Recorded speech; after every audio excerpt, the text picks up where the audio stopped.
And we're recording. Hello, everybody. Jackie D signing in again with another of my Jet Talks extraordinaire.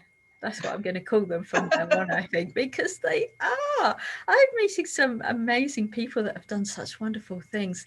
And today I'm here with a lady called Anne Marsh. So welcome, Anne.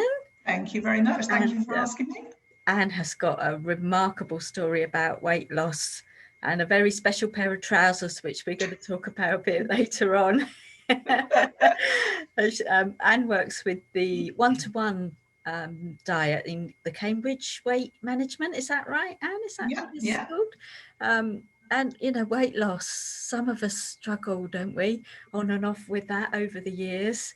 And Anne has lost a whopping 4.5 stone in 4 months. And that's over a stone a month, and that's impressive. That's impressive. I'm just trying to lose a stone. It's taken 4 years so far. I used to do a lot of dancing, and I lost some weight then. And of course, been no dancing for a year, except around the living room, which doesn't really count. So I'm going to pass over to Anne. She's going to tell you about how she achieved that and where she is now and what she can offer. So, Anne, take it away. Thank you. Thank you for inviting me. Oh, excuse me, froggy throat. Not a good start.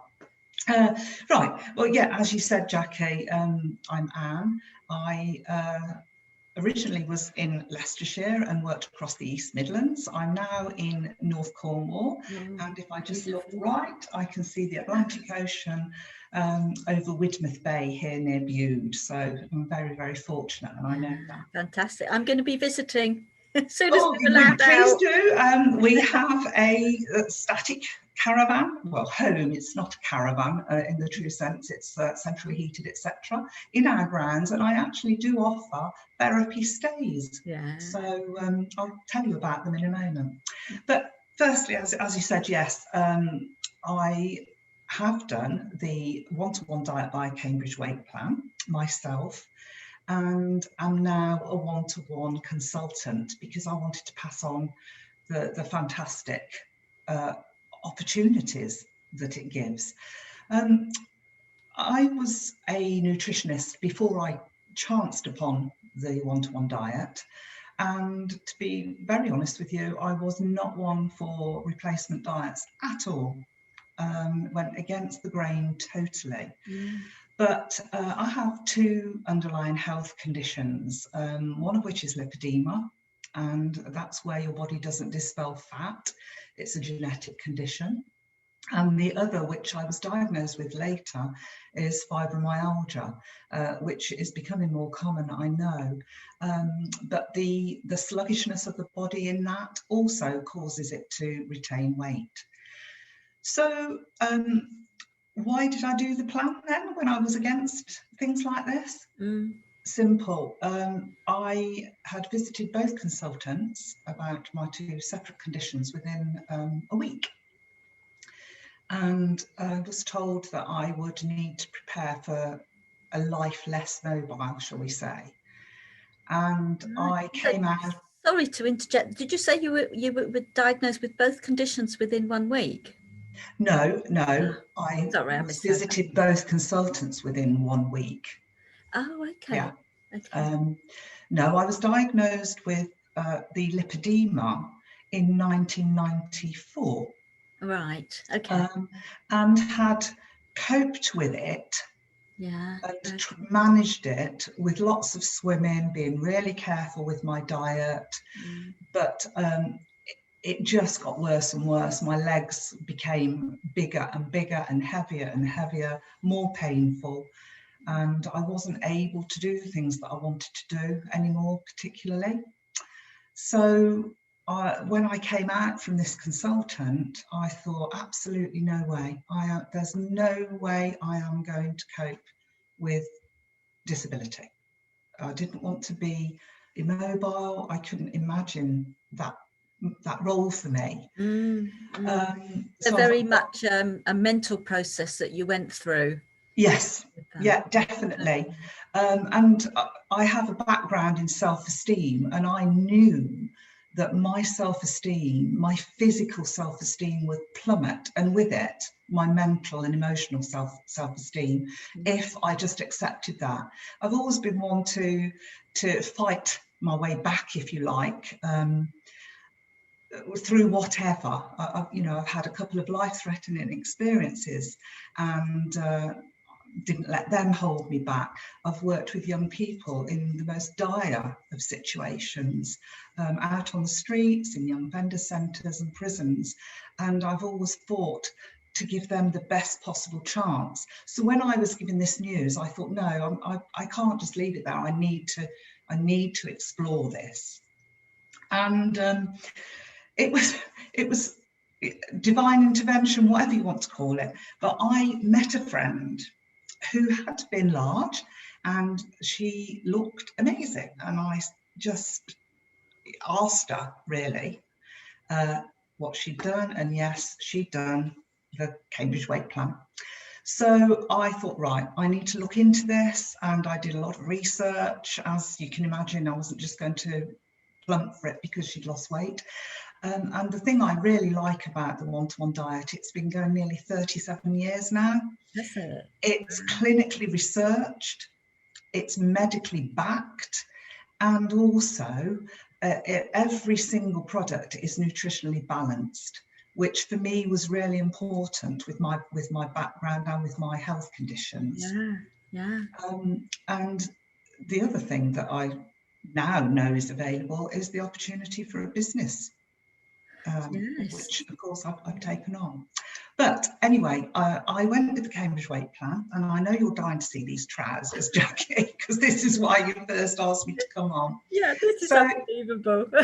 Yeah, so I did do the plan, and if I just stand up so that you can see me now, it is me. This is me now. So yeah. Yeah, very trim. These are the trousers. Look at them. They're nearly double your size. Yeah, just about. But the thing for me, if you look at the legs, I was actually bursting out of them. At the top and the bottom, the seams on the ankle are just tearing. Wow.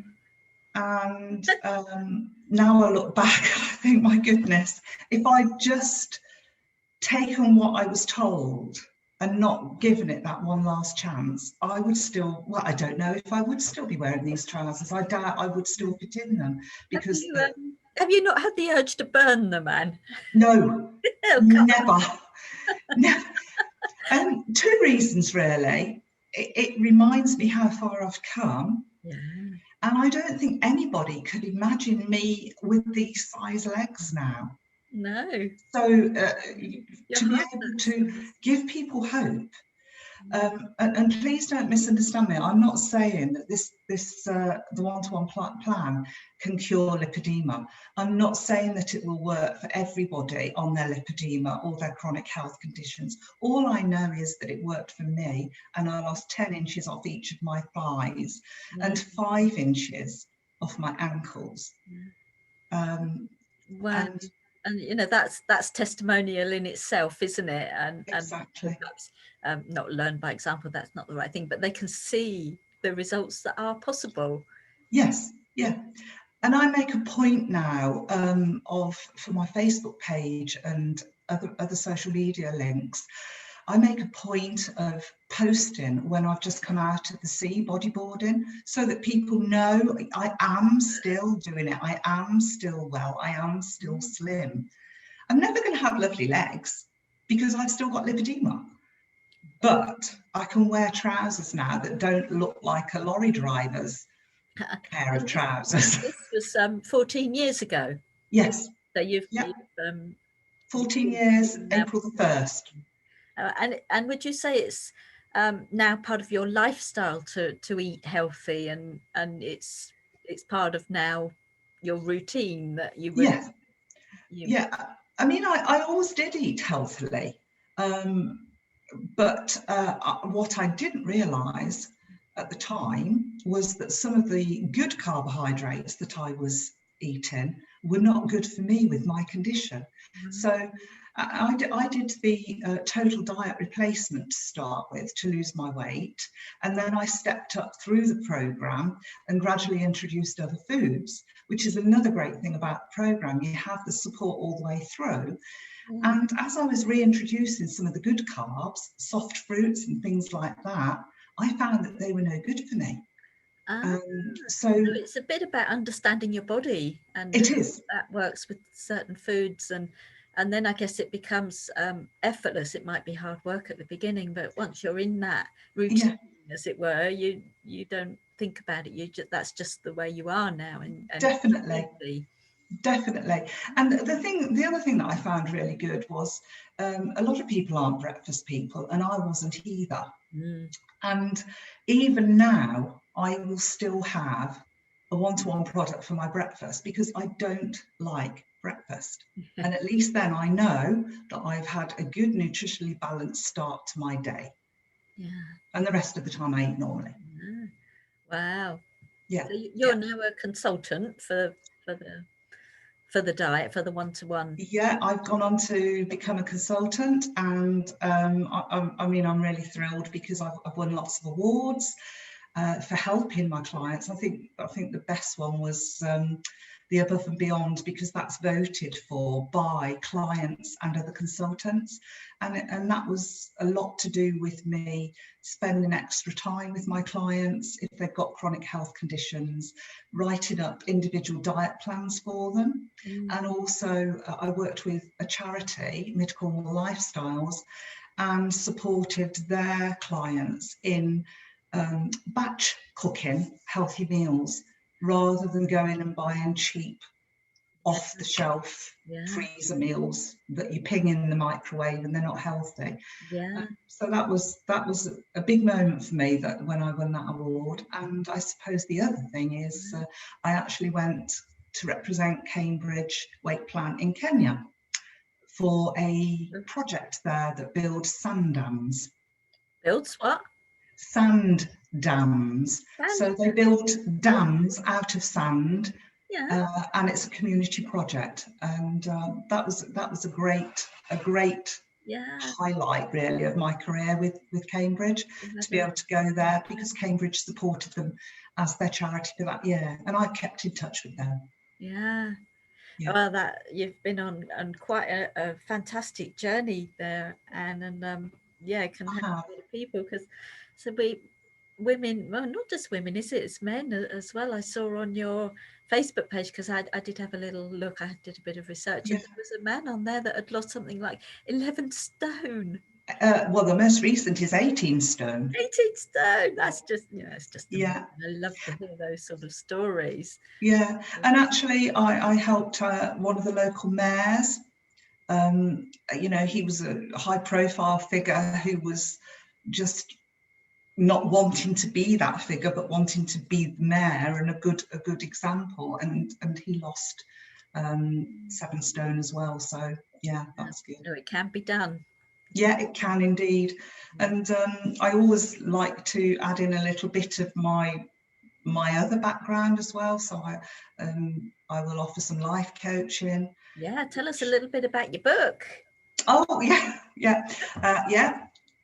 Good prompting. I wrote this book, I'm Okay Being Me, back in 2005, and that I was asked to write it for young people. When in actual fact, a lot of the work that I'd done had not been with young people. So I adapted it slightly and retrialed it. But it's got a self-esteem measurement in it, and you are able to look at specific aspects of your self-esteem which need attention.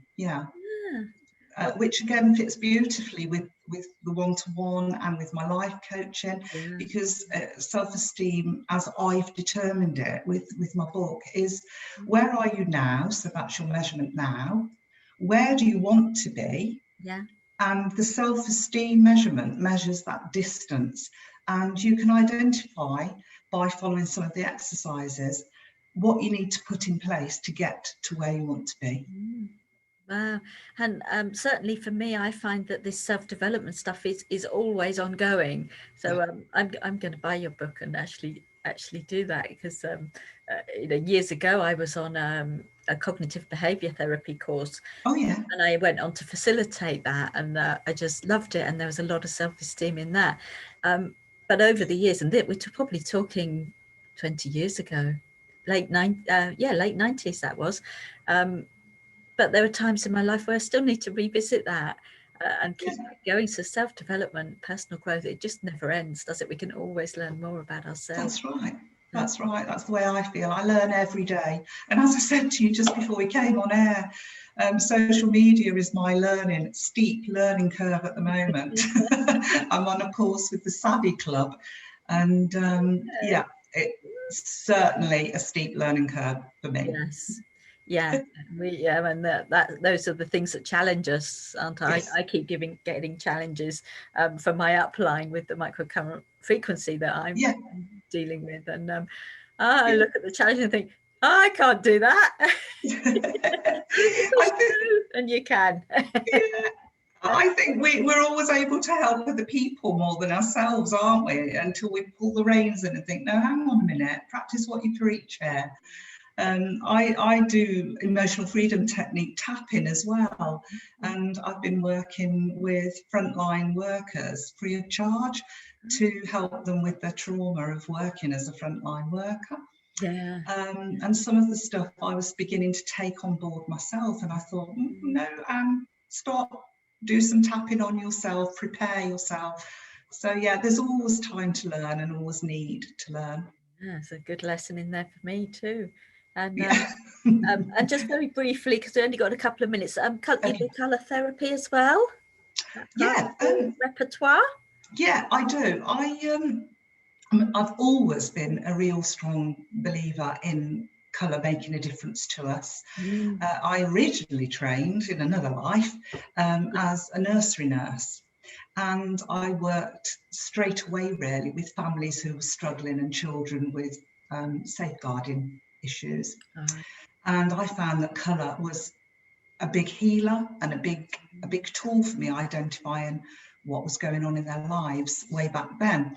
And as I've gone on, I've used colour in all sorts of ways. And then 10, 15 years ago, maybe, I decided to train in colour therapy. So now I do all sorts of colour therapy courses online and work with one-to-ones too, colours that you wear, how they affect your different aspects of health.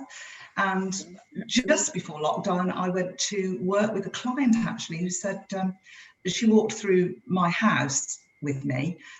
She wanted to see the garden, and she said, oh my God, I love the colour of your dining room. Oh, I love this. How do you do it? How do you do it? And basically she asked me to go and look at her house to see if I thought it might be affecting her health and her mood. When I walked in, lovely lady, very educated, but when I walked in her house, I thought, well, why have you called me in? Everything was brown, black, white and cream. So I just said to her, well, how about a turquoise colour cushion there, a red thing here. Yeah, so I like all aspects of my work, but that was really nice because she was a one-to-one client, and as her reward for reaching target, I gave her a full home colour analysis. Right. Yeah. As well done. Such a difference. Yeah. Oh, Anne, thank you so much for your insights there. And personally, I love colour, and I've always got this scarf around me. And if I'm feeling I need a change of mood, I just get my scarf, and it actually sits on top of my laptop overnight. So it's looking after my laptop. Yeah, I like turquoise, and I've got a lot of turquoise hanging around. Yeah. And I find quite often us ladies in particular, and probably being a bit don't know what the word is, gender specific here, but you ever had that moment where you open your wardrobe and you say, oh, I've got nothing to wear? And my feeling is that it's not that I haven't got anything to wear, because I've got a wardrobe full of clothes, but there's no particular colour that I like that day. Nothing is drawing me. Yeah, well, as I said to you before we started, I don't normally wear a lot of grey, but today I felt that I because of where we were going to be filming, I felt that this was the right colour. And do you know what? It has been, strangely. But I would normally wear a coloured scarf or something, but I didn't want to detract from the interview. So, yeah. Yeah. Oh, thank you so much, Anne, for your insights. And if anyone wants to get in touch with Anne about the any of the things we've discussed, then I'll put the details under the. That's great. So thank you so much for your time. That's all right. Thank you very much for asking me. Have a lovely day. And I'm coming to Bude. Do. Padstow. I've got friends in Padstow too, so I should do a little tour. Truro, Padstow, Bude. Cornwall is just beautiful. If you haven't been there, you've got to have it on your list. It's got to be a place. Definitely. Definitely. So tune in for the next one. There'll be another one coming along very soon. But until then, take care, everybody, and I will speak to you all soon. Thank you.